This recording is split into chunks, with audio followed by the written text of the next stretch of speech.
Hi అండి అందరికీ. పిల్లలకైతే స్కూల్ అయితే స్టార్ట్ అయిపోయింది కదా. లంచ్ బాక్స్ పెట్టడానికి ఏం చేయాలా అని ఆలోచిస్తున్నారా? ఇలా క్విక్గా అయిపోయే రెసిపీ అయితే చేసేయండి. త్వరగా అయిపోతాయి. అన్నం కూర సపరేట్గా కాకుండా ఇలా ఒకటే రెసిపీ చేసి పెడితే చాలా చాలా టేస్టీగా ఉంటుంది. పిల్లలు కొంచెం కూడా మిగిలించకుండా తింటారు. దానికోసం ముందుగా మిక్సీ జార్లోకి కొన్ని ఎండుమిర్చి తీసుకొని చిల్లీ ఫ్లేక్స్ లాగా చేసేసుకోవాలి. మీ దగ్గర ఆల్రెడీ ఉంటే యూస్ చేయొచ్చు.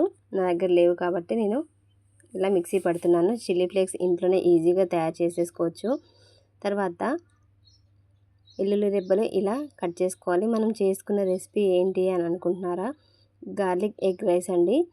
చాలా చాలా బాగుంటుంది. గార్లిక్ కాబట్టి గార్లిక్ కొంచెం ఎక్కువ వేసుకుంటేనే టేస్ట్ చాలా బాగుంటుంది. ఇలా ఒక గుప్పెడు వెల్లుల్లి రెబ్బలు తీసుకొని ఇలా చిన్న చిన్నగా కట్ చేసుకొని పట్టేసుకోవాలి. తర్వాత ఇవన్నిటిని ఒక ప్లేట్ తర్వాత స్టవ్ మీద ప్యాన్ పెట్టేసుకొని దాంట్లోకి ఆయిల్ అయితే వేసేసుకోవాలి. ఒక 2 పావుల ఆయిల్ అయితే వేసేసుకోవాలి. ఆయిల్ హీట్ అయిన తర్వాత వెల్లుల్లి రెబ్బలు ఉన్నాయి కదా, అవన్నిటిని అందులోకి వేసేసుకోవాలి. ఇవి టేస్ట్ చాలా బాగుంటుంది. ఆయిల్లో వేగాలి, మంచిగా వేగితేనే బాగుంటుంది. తర్వాత అందులోకి కొంచెం జీలకర్ర, ఒక గుప్పెడు ఆనియన్స్ వేసేసుకోవాలి. ఆనియన్స్ వేసుకొని మంచిగా బ్రౌన్ కలర్ వచ్చేంత వరకు ఫ్రై చేసేసుకోవాలి. కొంచెం పచ్చిమిర్చి కూడా వేసుకున్నాను. ఎట్లాగో చిల్లీ ఫ్లేక్స్ వేసుకుంటాం కాబట్టి కొంచెం పచ్చిమిర్చి తక్కువనే వేసుకోవాలి. ఇది పిల్లల కోసం చేస్తున్నాం కాబట్టి ఎక్కువ స్పైసీ ఉండకుండా నార్మల్గా ఉంటే సరిపోతుంది. ఇలా చిల్లీ ఫ్లేక్స్ వేసుకున్నాక ఒకసారి కలిపేసుకొని పెట్టేసుకోవాలి. తర్వాత ఇప్పుడు అందులోకి ఎగ్స్ అయితే కొట్టిపోసుకోవాలండి. నేను 2 ఎగ్స్ అయితే వేసేసుకుంటున్నాను. మనకి ఎక్కువ క్వాంటిటీలో కావాలంటే ఎక్కువగా కూడా చేసేసుకోవచ్చు. నేను ఇద్దరికి సరిపడేలాగా చేస్తున్నాను. 2 లంచ్ బాక్సెస్ అయితే సరిపోతాయి. ఇలా ఎగ్స్ మంచిగా ఫ్రై చేసేసుకోవాలి. కొంచెం పెద్దగా ఉంటేనే బాగుంటుంది. మరీ పొడి పొడిలాడుతూ కాకుండా ఇలా కలిపేసుకుంటే మనకి చిన్నగా కాకుండా పెద్దగా కాకుండా మంచిగా వచ్చేస్తాయి. ఈ ఎగ్ అనేది ఆయిల్లో మంచిగా ఫ్రై అవ్వాలి. కొంచెం ఉప్పు వేసేసుకోవాలి, కారం, కొంచెం ధనియాల పొడి వేసేసుకోవాలి. ఇవన్నిటిని వేసేసుకొని మంచిగా కలిపేసుకోవాలి.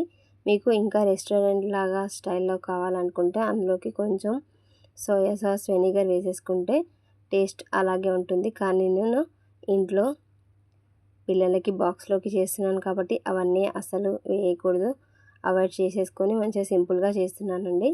ఇలా అన్నం పొడి పొడిలాడుతూ మనం ఉడికి చేసుకోవాలి. అది చల్లారి పెట్టుకున్న తర్వాత అన్నం ఇందులో వేసేసుకొని కొత్తిమీర వేసేసుకొని కలిపేసుకోవాలి. చాలా సింపుల్గా అయిపోతుందండి. చాలా ఈజీగా కూడా చేసేసుకోవచ్చు. పిల్లలకి లంచ్ బాక్స్లోకైనా ఎప్పుడైనా అన్నం మిగిలిపోయినప్పుడైనా ఇలా చేసేసుకోవచ్చు. చాలా ఇష్టంగా తింటారు. కొంచెం కూడా మిగిలించకుండా తింటారండి. చూసారా ఎంత చక్కగా ఉందో. గార్లిక్ ఎగ్ ఫ్రైడ్ రైస్ అయితే రెడీ అయిపోయింది. ఇలా చేసేసి బాక్స్లో పెట్టేసుకుంటే మనకి అస్సలు మిగిలించకుండా తింటారండి. చూసారా ఇలా అన్నం కూడా పొడి పొడిలాడుతూ ఉంది కదా. ఇలా చేసి మీ పిల్లల బాక్స్లో అయితే పెట్టేసేయండి. చాలా సింపుల్గా చేసుకునే ఈ రెసిపీ మీకు నచ్చినట్టయితే లైక్ చేసి షేర్ చేసి కమెంట్ చేయండి ఫ్రెండ్స్.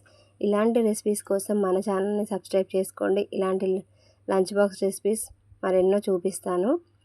మన ఛానల్ని సబ్స్క్రైబ్ చేసుకోండి friends. Thanks for watching. Bye bye.